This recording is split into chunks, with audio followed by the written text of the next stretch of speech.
Halo Bestinya Ketani, Besti, setelah kemarin pada sidang Nikita di tanggal 18 September 2025, Nikita yang membawa 4 saksi korban dugaan produk Reza Gladys, di mana korban telah memberikan kesaksiannya di persidangan, diduga merasa kecewa lantaran harga yang mahal dan ternyata produk tersebut diduga overclaim serta disebut tidak ditemukan nomor BPOM-nya. Reza Gladys memang belum memberikan klarifikasi apapun terkait ramainya kesaksian 4 korban tersebut yang telah membuka suara di persidangan Nikita. Namun, dalam unggahan di akun TikToknya yang kini diduga produknya tengah menjadi sorotan karena dampak dari kesaksian korban tersebut, justru dalam unggahan video di akun TikToknya terlihat tengah di sebuah ruangan dengan tumpukan paket yang menggunung. Meskipun belum diketahui apakah tumpukan paket yang ada di video TikTok Reza Gladys merupakan pesanan produk skincare-nya atau bukan, namun warganet diduga jadi ramai hadir di sana Besti untuk memberikan semangat, meski ada juga yang membahas perihal keluhan atas dugaan produknya.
Nah, bicara soal Reza Gladys yang diduga produknya kini tengah ramai, terlebih dengan adanya kesaksian dari yang mengaku korban dari produknya yang belum lama ini ada di persidangan Nikita, Miss Gossip yang mengaku sudah kembali di tempatnya alias tidak ke kubu sana sini, justru dalam unggahannya kembali membuat geger lantaran terlihat mengatakan kalau Reza Gladys tengah dalam kondisi bangkrut karena membiayai Markus Cenah. Bahkan disebut Miss Gossip lantaran lantaran terlihat mengatakan kalau Reza Gladys tengah dalam kondisi bangkrut karena membiayai Markus Cenah. Bahkan disebut Miss Gosip karena hal itu Reza Gladys bahkan hingga sudah mengiklankan rumahnya lantaran rumahnya tersebut tengah dilelang, Besti. Nah, sementara itu Reza Gladys sendiri yang memang telah kembali pada mode sebelumnya dengan tak memberi tanggapan atau membuat klarifikasi apapun ini, justru terlihat begitu santai menjalani hobinya berkuda dengan sang suami. Hal itu terlihat dalam unggahan video di akun TikToknya, Besti,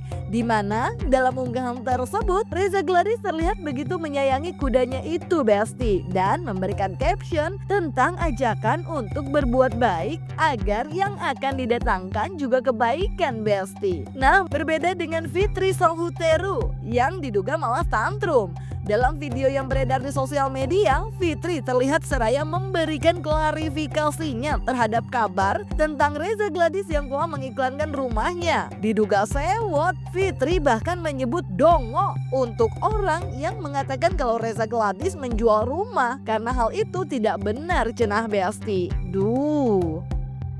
Rumah mewah di Lebak Bulus, harganya 85 miliar. Hai guys, Dr. Reza saat ini hampir bangkrut gara-gara membiayai sang Markus. Wadidaw, meledak gak tuh?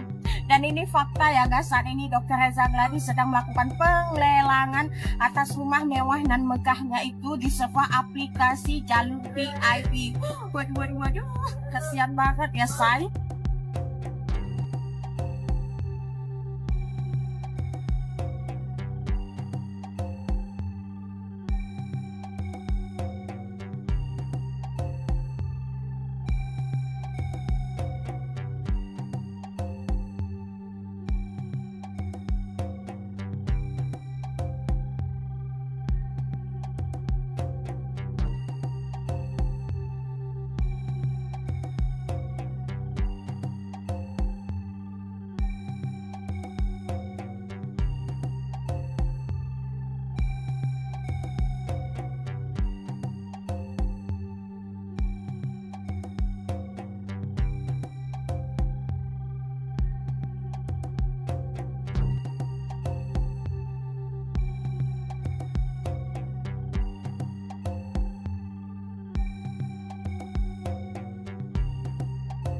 Iya, jadi yang owner sebelumnya itu ngejual ke dia, itu yang bener.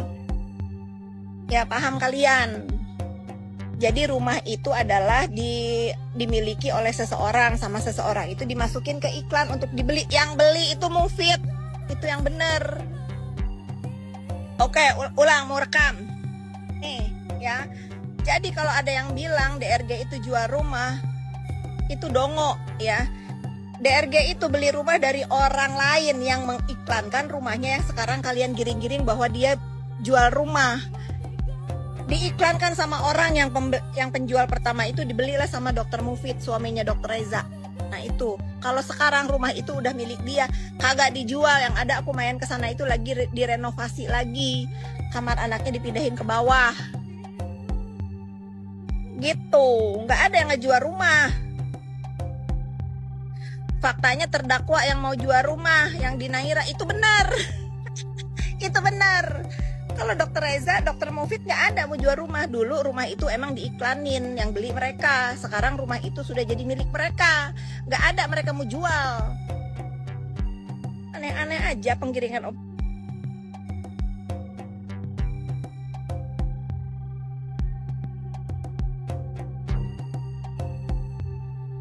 Anyway, diduga gegernya saksi yang dihadirkan kubu Nikita saat sidang 18 September lalu perihal korban yang diduga dari produk Reza Gladys. Lintang, adik dari Nikita Mirzani pun terlihat mengunggah kesaksian korban saat persidangan. Dalam video unggahannya tersebut yang membahas perihal BPOM, Lintang pun diduga jadi mempertanyakan dalam caption video yang ia unggah.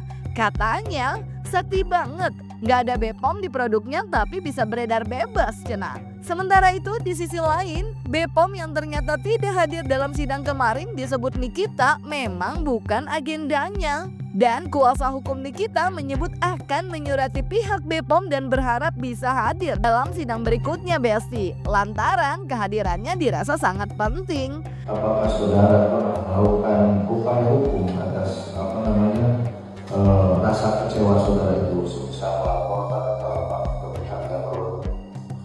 Untuk upaya hukum itu saya belum berani dalam ini.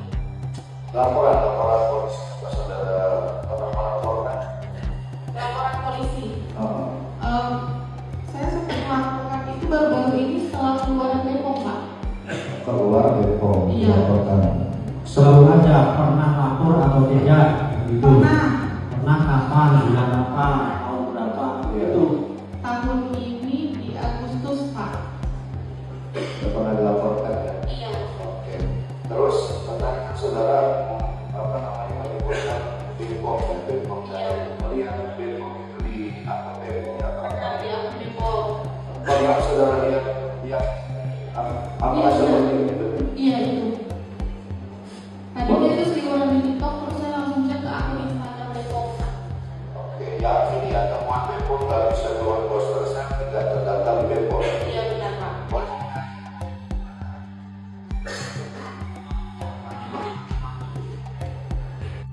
Niki BPOM belum hadir sampai hari ini. Niki. Memang bukan jadwalnya BPA ahli itu bukan jadwalnya sekarang, ahli itu jadwalnya minggu depan. Kalau minggu depan BPOM tidak datang juga gimana? Pasti datang BPOM itu udah bilang. Kondisi Bang Fahmi gimana, Bang?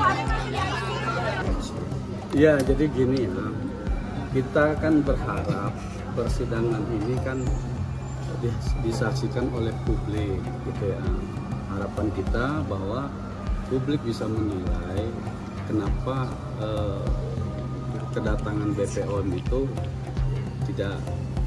tidak muncul gitu kan di dalam persidangan. Sementara dalam berkas perkara ada ahli dari BPOM yang dijadikan sebagai ahli oleh dari tingkat penyidik sampai penuntutan, tapi kemudian di tingkat persidangan ini tidak hadir gitu. Nah, kami tidak tahu penyebabnya apa.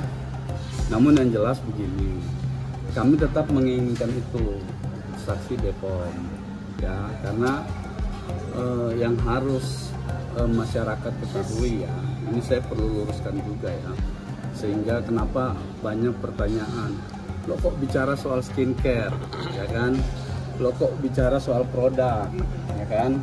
Ini kan tuduhannya adalah pertama itu adalah pengancaman dengan kekerasan, ya kan.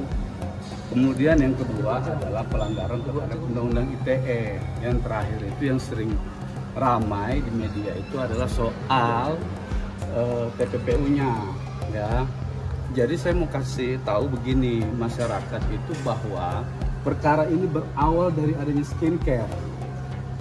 Atas adanya dugaan bahwa, bukan dugaan ya, sekarang BPOM sudah merilis juga fakta-fakta di persidangan juga sudah terungkap bahwa glowing booster cell itu tidak pernah terdaftar, ya kan. Nah, ini yang kemudian disampaikan oleh Nikita, terdakwa Ismail dan Nikita, dia itu dicari oleh Reza Gladys, ya kan. Tujuan dia mencari Reza Gladys itu mau ngapain? Kan tadi saya bilang sumbernya apa? Produk ini loh ya, produk ini bermasalah, publik sudah tahu sekarang bermasalah.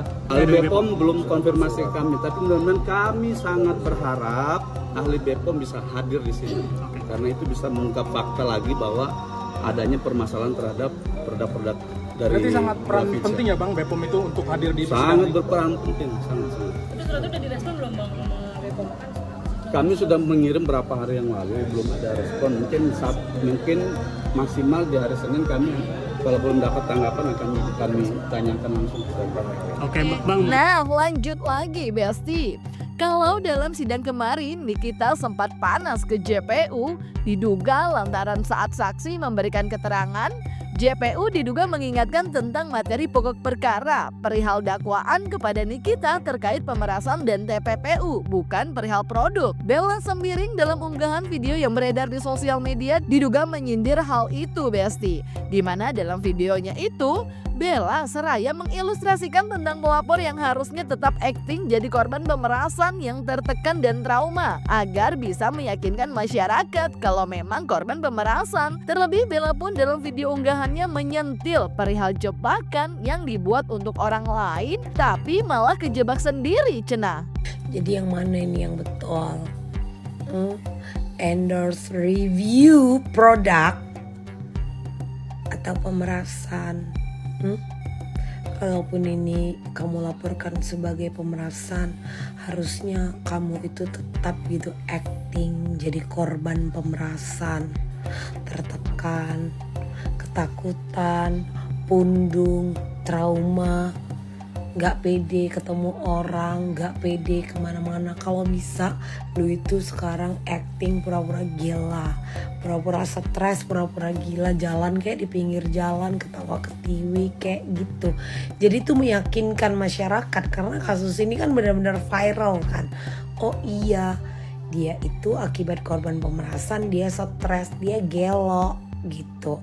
Ya bisa jadi gelo karena keturunan atau gelo karena korban pemerasan. Jadi awak yakin gitu. Kalau sekarang ngakunya korban pemerasan 4M, tapi sekarang habisnya apa? Lebih banyak kan. Tekan banget kamu sekarang ya. Perkara mau jebak-jebak orang, kejebak sendiri. Kamu tukang bohong, kamu tukang bohong. Ya Besti, ini sidang emang kayaknya masih panjang. Meski banyak yang menerka kalau nggak lama lagi vonis, tapi kenyataannya bahkan sidang berikutnya masih ada. Bahkan menurut kuasa hukum Nikita, terkait dakwaan kepada Nikita tentang pemerasan dan TPPU, di mana menurutnya berawal dari produk kemudian jadi tawar-menawar dan ada dugaan kerjasama, maka pihaknya pada minggu depan bakal menghadirkan ahli bahasa untuk menerjemahkan kata oke sip adalah kesepakatan atau bukan gitu cenah Besti. Kalau 4M bagaimana? Ya kan?